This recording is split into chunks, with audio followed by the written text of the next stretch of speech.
Swiber Holdings Limited was once a high-flying name in Singapore's offshore and marine sector. The corporation was focused on marine support services in the offshore oil and gas industry, which was one of the most attractive businesses to start in Singapore. Swiber Holdings was a corporate story where there was an immediate rise, one that many applauded them for. But it was also a story that had a dramatic fall, one that many now regret. Let's trace the rise and fall of Swiber Holdings and see what went wrong. Swiber was founded back in 1996 by Raymond Goh. They established the company in Singapore, and immediately, just a year after its incorporation, they were incorporated in Indonesia, where they won their first major contract for $5 million and went on to acquire their first vessel. Again, just a year later, they acquired 5 vessels and expanded their business across Asia. In just 2 small years, the company was already growing fast.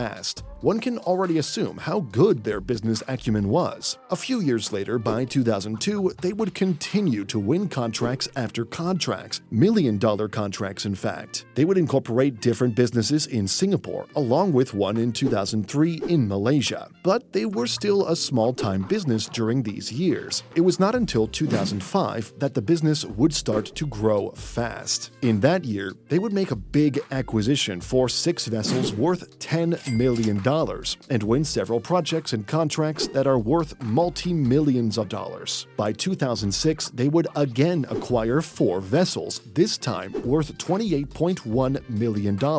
They were also listed in the Singapore Stock Exchange later that year around November. According to its share price, the company was trading around $1.6 per share in November of 2006. By 2007, their share price would grow to as much as $5.5 per share. Their share price may have reflected the good business of Swiber Holdings. In 2017, they had also secured their single largest contract with Shell Brunei worth $146.6 million. Put simply, they were buying up loads of vessels, expanding their business and incorporating in many nations. They were winning contracts left and right, and those very contracts were growing in figures. The revenues of Swiber Holdings were also growing fast. In 2004, the company reported that it had revenues of about $9.5 million, but just 2 years later, by 2006, this would jump to over $66.7 million. A big portion of their business in 2006 was centered in Malaysia, where 60.7% of their revenues came from that country. This was followed by Singapore, its home nation, then Indonesia, and other smaller customers. 2 years later, by 2008, their main core business included offshore construction services, or OCS, offshore support services, OSS, and offshore drilling services, ODS. These allowed Swiber Holdings to operate in all spectrums of an offshore oil and gas project, from exploration to field development and on to production. In the very same year, their revenues ballooned to a massive $428 million.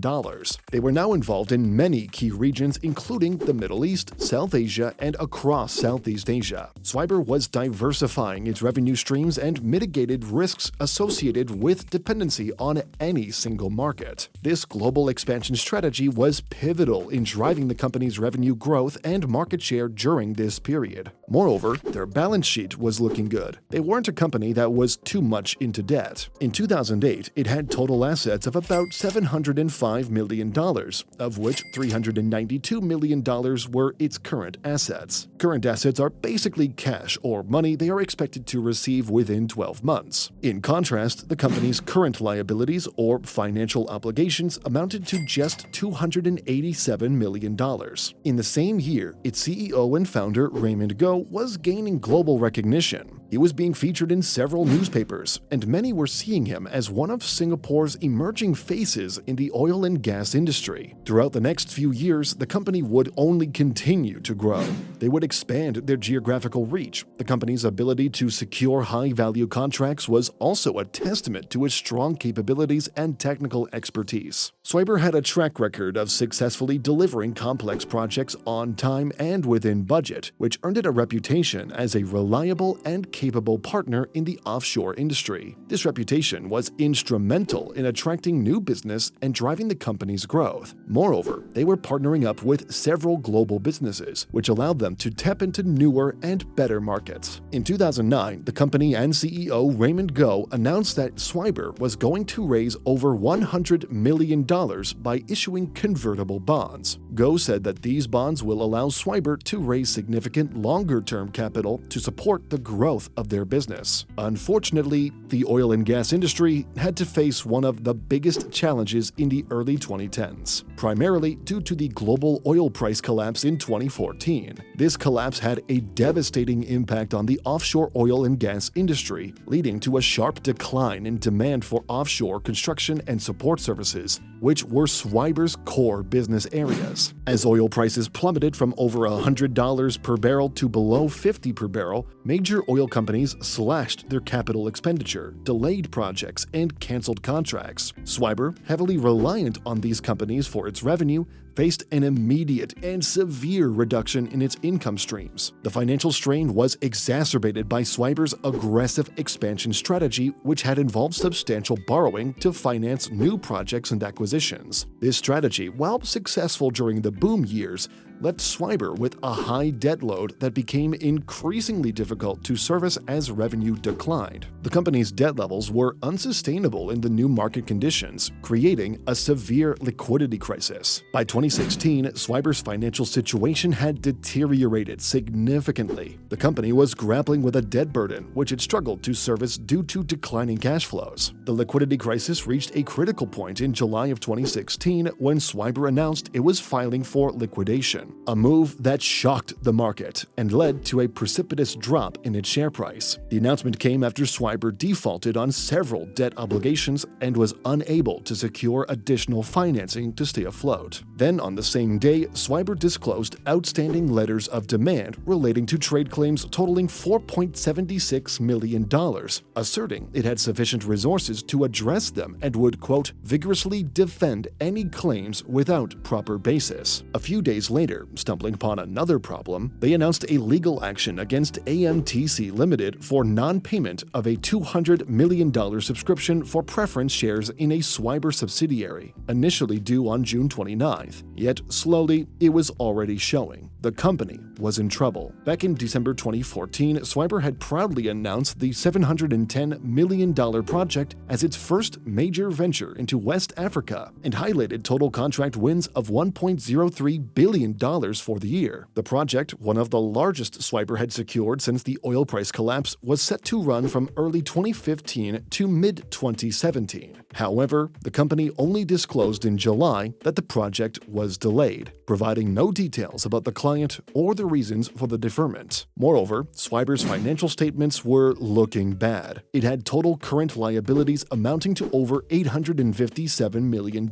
and another non-current liabilities amounting to over $569 million. Coupled with that, the company was also reporting net losses. So the combination of high debt, declining net profit, and several internal issues had pushed Swiber to the brink of collapse. Then, everything came falling apart. Swiber filed for liquidation after facing hundreds of millions of dollars in debt. Surprisingly, Swiber's executives, Francis Wong, its vice chairman, Leonard Tay, its chief financial officer, and Nitish Gupta have resigned. The repercussions were felt throughout the industry. Many of the banks that held loans to Swiber had seen their stock value drop. The DBS, the crowning glory of Singapore's financial industry, had over $700 million of total exposure. A company that had over 2,700 employees and 13 construction vessels had disappeared overnight. Yet it wasn't over. In a dramatic twist of events, they withdrew their winding up application. Instead, they would place the company under judicial management. But that did not mean the company was saved. In the next few years, the company, along with government officials, would work on the collapse, investigating what happened and whether anyone was liable for any damages. As it turned out, someone was liable liable for this. The CEO